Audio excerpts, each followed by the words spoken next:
Sir 26 अप्रैल को जो नामदाव booth पर जो हुआ था उसके बारे में।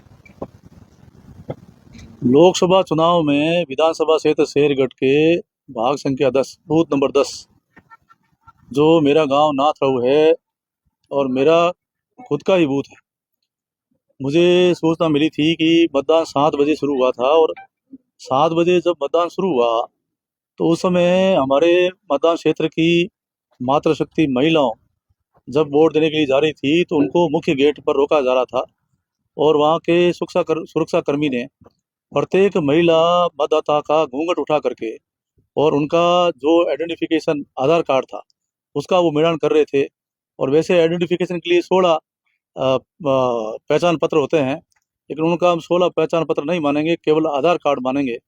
तो जो आधार कार्ड नहीं लाए और दूसरे पहचान पत्र लाए उनको भी वापस भेजा, और जो आधार कार्ड लाए उनका महिलाओं का घूंघट ऊपर कट के आधार कार्ड से मिलान कर रहे थे वो सुरक्षा कर्मी। तो महिलाओं ने कहा भाई ये हमारा जो आधार कार्ड है धुंधला है, लेकिन है आधार कार्ड हमारा, और हमारे यहाँ परंपरा रही है, संस्कृति रही है कि हम हमारा घूंघट रखते हैं, ये हमारे सम्मान का प्रतीक है, इसलिए हम घूंघट नहीं उठाएंगे। उनके मना करने पर उनके साथ दुरार किया गया। और इस प्रकार से जो सुरक्षा कर्मी होते हैं जो वो केवल मात्र कानून व्यवस्था के लिए और सुरक्षा के लिए होते हैं। इस प्रकार से आधार कार्ड और पहचान पत्र पूछने का उनका कोई ड्यूटी में नहीं आता है, वो तो पीठासीन अधिकारी करते हैं। लेकिन उनको वापस भेजा गया, ऐसी 50-60 महिलाओं को भेज दिया गया, कुछ मतदाताओं को भेज दिया गया। तो इसे आम मतदाताओं में गुस्सा था और 7 से 11 बजे के बीच केवल मात्र 10% मतदान ही हुआ था, क्योंकि ये मतदान मेरा है। वहाँ पर मत प्रतिशत कम हो इसलिए एक ऐसी साजिश भी थी कि डराया जाए, धमकाया जाए, बंदूकें दिखाई जाए और यहाँ कम से कम मतदान हो। तो जब वो मतदाता गुस्से हो गए तो गुस्से में सारे मतदाताओं ने मतदान का बहिष्कार किया। बहिष्कार करने के बाद मेरे पास वहाँ के मतदाताओं का फ़ोन आया कि मतदान का बहिष्कार हो गया है। तो मैंने वहाँ उच्च अधिकारी, वहाँ के DYSP है, एडिल SP, उनको फ़ोन किया। तो उन्होंने जाकर के उस सुरक्षाकर्मी को समझाया। अधिकारियों के समझाने के बाद में भी वो सुरक्षाकर्मी नहीं माने और इसी प्रकार से घूंघट उठा करके उनके चेहरे देख रहे थे और उनके मुंह में से शराब की बदबू आ रही थी। जब मुझे समाचार मिले तो हमने भी ये कहा कि मुझे भी वोट देने आना है और बहिष्कार हो गया था। मैं चाहता था कि मतदान वापस शुरू हो, तो मैं मतदान क्षेत्र में गया और जाते ही मैंने जब मुख्य गेट पे गया तो वही सुरक्षाकर्मी मुझे मिले और मुझसे भी पूछा गया कि आपका प्रमाण पत्र दीजिए। तो मैंने मेरे विधायक का पहचान पत्र दिया तो उन्होंने माना नहीं कि आप अपना आधार कार्ड बताओ। तो मैंने कहा आधार कार्ड मेरे पास नहीं है, ये मेरे विधानसभा का जो पहचान पत्र है वही मेरे पास है। तो इस प्रकार से वो भड़क गए कि नहीं आप नहीं अंदर जा सकते।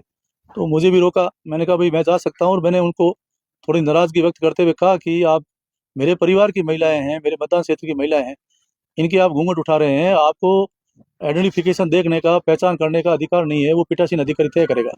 लेकिन उन्होंने कहा नहीं, ये काम नहीं हो सकता, आप भी वापस आइए। तो मैंने कहा मेरे को वोट देने दीजिए। थोड़ी बहस हुई और बहस होते ही उन्होंने मेरे सामने बंदूक तान दी, और बंदूक तानी तो मैंने थोड़ी नाराज़गी जताई।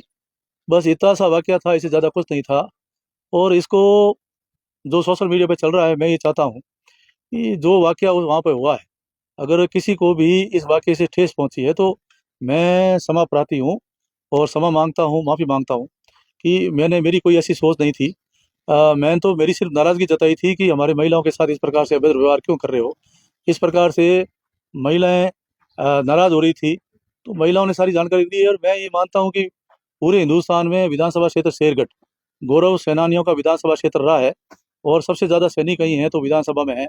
मेरे दादो साहब भी फौज में रहे हैं, मेरे 2 काको साहब फौज में रहे हैं।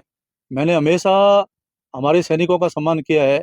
सैनिक हमारे देश की धरोहर है, और जब हम सोते हैं तो हमारे देश की रक्षा करते हैं। और ऐसे गौरव सेनानी विधानसभा क्षेत्र शेरगढ़, इसमें सबसे ज़्यादा सैनिक है। 4 बार लगातार यहाँ का सेवा करने का अवसर हमें मिल रहा है।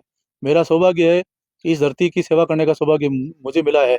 और यहाँ के 100% जो पूर्व सेनानी हैं, पूर्व सैनिक हैं, वो हमारे साथ खड़े हैं और हमेशा उनका सम्मान किया है, और उनकी समस्याओं के लिए, उनके हक और अधिकारों की लड़ाई हम लड़ते रहे हैं। तो इतना ही वाकया था, और कोई आपको बात?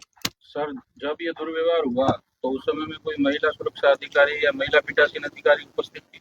वहाँ मुख्य गेट पर ये केवल सुरक्षाकर्मी थे और पुरुष सुरक्षाकर्मी थे, महिला सुरक्षाकर्मी भी वहाँ नहीं थी। तो इसके संबंध में सर जब प्रशासन को सूचना आपके द्वारा दी गई कि महिलाओं के साथ भी दुर्व्यवहार हो रहा है, तो प्रशासन ने कोई महिला सुरक्षा अधिकारी को तैनात किया उसके बाद सहूलियत के लिए? नहीं, उनने जो अधिकारियों ने समझाया लेकिन वो माने नहीं। और जब मैं वोट देने के लिए वहाँ गया और मैंने वहाँ हालात देखे, तो हालात देखने के बाद में वो पीठासीन अधिकारी भी इस प्रकार से कर रहे थे, क्योंकि कांग्रेस पार्टी के प्रत्याशी करण सिंह जी के वो रिश्ते में भाई लगते हैं, बालू सिंह खींची। तो वो भी इस प्रकार का दुर्व्यवहार मतदाताओं के साथ कर रहे थे। वोट परसेंटेज नहीं हो रहा था और वोट डालने नहीं दे रहे थे। तो मैंने शिकायत की और अधिकारी आए, हमारे उपखंड अधिकारी वगैरह सारे अधिकारी आए, जिला कलेक्टर शिकायत की गई, आईजी शिकायत की, एसपी शिकायत की। तो उन्होंने आकर जांच की और जांच में मेरी जांच को उन्होंने सही माना और सही मान करके वो जो सुरक्षाकर्मी थे उनको भी वहां से हटाया और पीठासीन अधिकारी थे उनको भी वहां से हटा करके दूसरे पीठासीन अधिकारी और सुरक्षाकर्मी जवान वहां तैनात किए। भविष्य में सर महिलाओं के साथ इस तरह का कोई दुर्व्यवहार नहीं हो, इसके लिए आप आगे क्या कदम बढ़ाएंगे?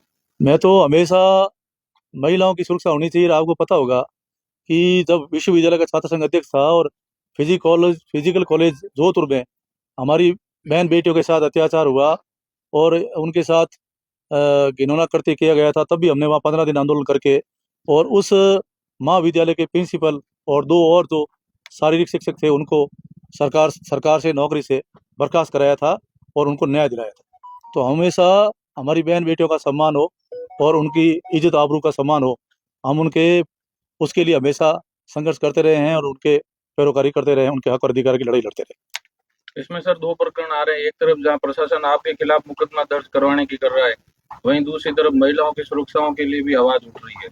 तो क्या आप निर्वाचन आयोग से इस तरह की मांग रखेंगे कि आगे भविष्य में महिलाओं की जांच के लिए, सुरक्षा के लिए, जहां वीआईपी मूवमेंट होता है वहां पे कम से कम महिला सुरक्षा अधिकारियों की तैनाती की जाए? जिस तरह अब उस मतदान क्षेत्र की जो महिलाएं और जिनके घूंघट उठाए गए थे वो तो वही शिकायत दर्ज कराएगी और वो जब शिकायत दर्ज कराएगी तो हम उनके न्याय के लिए बात करेंगे, नंबर 1।